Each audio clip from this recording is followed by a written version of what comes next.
Everybody, thanks for being with us on this edition of your Facebook Live special edition. Obviously, Jim with me here. Jim, significant flooding issues as expected across many areas of Kentucky right now. We got more than half our counties in the Commonwealth that are under flood warnings and flash flood warnings, and we've had serious flooding pretty much all day long, focused primarily across the southern half of Kentucky, where we have picked up upwards of 5 inches of rain already. Now we're starting to see that heavy rain focusing a little farther north. It's starting to shift, and that was where a lot of the models over the past couple of days, they were trying to shift some of the heaviest stuff. So this particular area is still loaded with moisture. Oh, yeah. But the good news is, when they get the next heavy round, it's not going to last as long. Right. That's the thing. It'll be a faster mover down there. Right. Around here, for us, where you don't see active warnings yet because it's not flooding. Exactly. We're going to get the long haul. Yesterday, last night, Jim, I said we were looking at this same warning map, and it had just a small little piece of real estate in southeastern Kentucky where you had a flood warning for the Cumberland, maybe part of the Kentucky. I said by tomorrow, we're going to see this look more like a flood watch map instead of a flood or flash flood warning map. Every county you see in green right now is under a flood warning or a flash flood warning. And again, that is more than half of Kentucky. And you're going to add to this very quickly in the next hour to 2 hours. Yeah. Because that heavy rain is now focusing a little farther to the north. And, you know, we've picked up almost 5 inches of rain across southern parts of Kentucky now. And we've got another 2 to 4 inches of rain for many of us. Southern, southeastern Kentucky, inch, maybe inch and a half or two. Yeah, maybe. Not as much as your neighbors to the north, but the Lexington metro and parts of this region, Jim, can pick up easily another 3 or 4 inches of rain this evening. The big concern now for southern, southeastern Kentucky, it's the water's going to remain high. We know that. But with those thunderstorms that develop later, they might quickly put down some heavy stuff. But again, they're moving rather quickly themselves, so that'll help you out as far as that aspect. And it's flash flooding. We had the flash flooding initially across the southeast. Now it's just general flooding that is ongoing because it takes a long time for those creeks and streams to run down. And what we're now beginning to see, moderate to major river flooding that is likely. I think parts of the Cumberland River forecast to reach major flood stage in and around Williamsburg.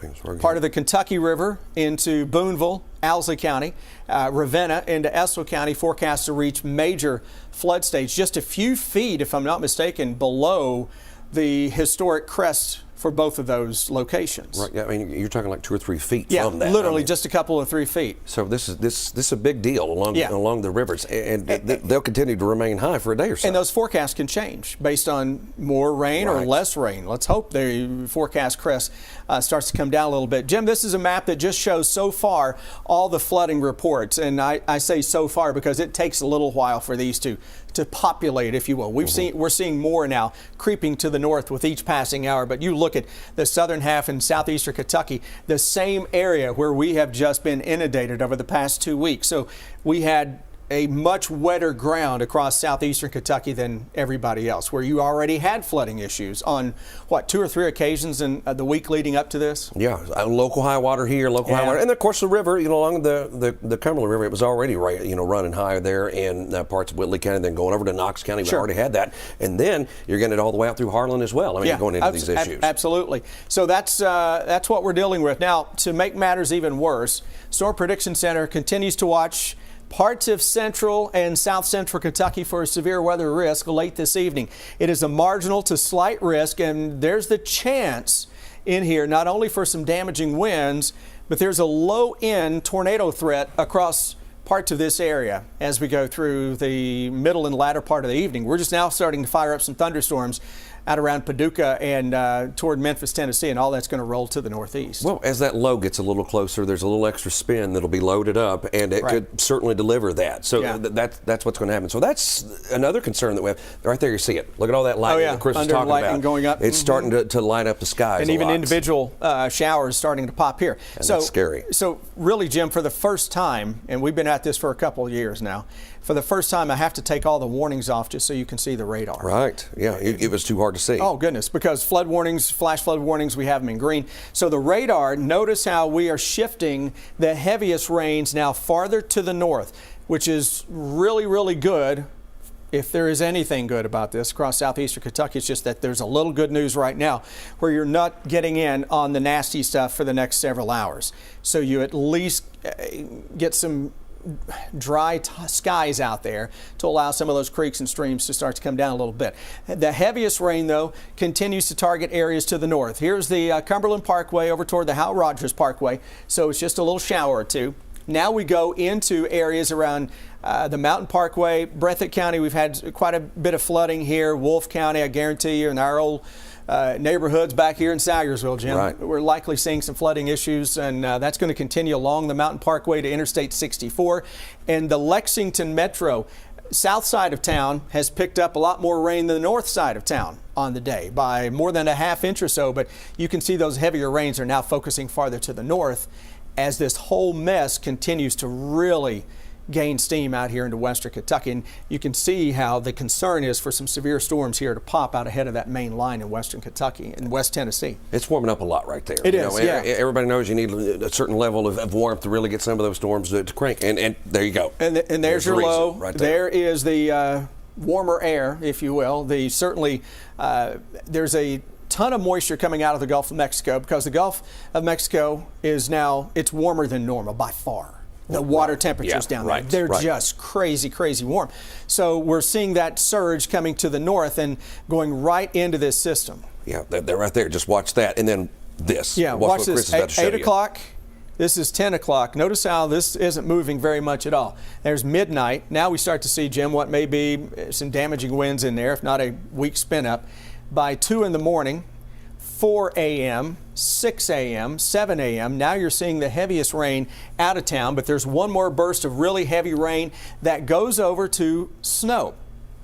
Middle of tomorrow morning, and there's a chance we could put down a few slushy inches of snow on top of this, especially across central Kentucky with that northwest flow that kicks in behind it, and snow showers, snow squalls would go through the day on Sunday night into early on Monday. Right. It's crazy setup. Slushy, as he said, but because there's so much water out there. Yeah. Okay. So a lot of this at first, well, it'll melt because it's going into water. You know, that's essentially. So that's why we're saying slushy, and then there's going to be just enough of it to where we get maybe an inch or two here. Yeah, and it hits the elevated surfaces especially. Yeah, some of those spots. And the grass. And this is what we're talking about. Northern Kentucky, I think you can pick up a couple inches out of this. We're going to watch this corridor across central Kentucky, coatings to maybe upwards of 2 inches. And the farther south and southeast you go, you're not going to see as much. And most of that would come from what comes in behind all this with those snow showers and flurries. And quickly, we've got a special edition of WKYT News at 6 coming up. Right. It's not an ordinary newscast. You can find it on our app, correct, Samantha? That's correct, right? You can find it on our app. You can find it on your Roku app as well. Go, if you've got that or one of those apps for some of those stores like that, Chris, you can go over and download it right now, and you'll be able to watch it. And we've got other coverage. We've got some video, and we can see we got some folks of what's who are going out. on. Exactly yes, right. Just like a normal newscast. We'll have all that. It's a streaming newscast, right? So real quickly, not only are we watching this system tomorrow, but Jim, Tuesday night, hang on, we got to get there. Wednesday, Thursday, a significant winter storm may put down a lot of snow across Kentucky. And that could be a doozy locally and across much of the eastern half of the country. It has all that potential. It does. We've been watching it for a while now. And it's falling in Arctic air, too. So what that means is you're going to get more snow because the air is colder. Exactly. It takes less precipitation to produce more snow. Right. And that's with exactly the colder what will the happen. temperature. So that one is one we're going to keep an eye on. So that's why this first alert weather day is just going to roll right on through next week. All right, so we'll jump back on with additional Facebook Live updates as we go through the evening. And of course, we're going to be here on the streaming edition of WKYT News coming up here in about 10 minutes or so at 6 o'clock. On your WKYT News app, on Roku, as Jim said, and wherever else you can find us that we're streaming. And then tonight, 10 o'clock, we'll be on the CW Lexington for a full hour at 11 o'clock on WKYT. And listen, if we need to break in and just go wall-to-wall coverage on WKYT at some point, we will do that as well. And we'll be here all night long to walk you through this major flood event across central and eastern Kentucky. Thanks for being with us. Stay safe out there, will you?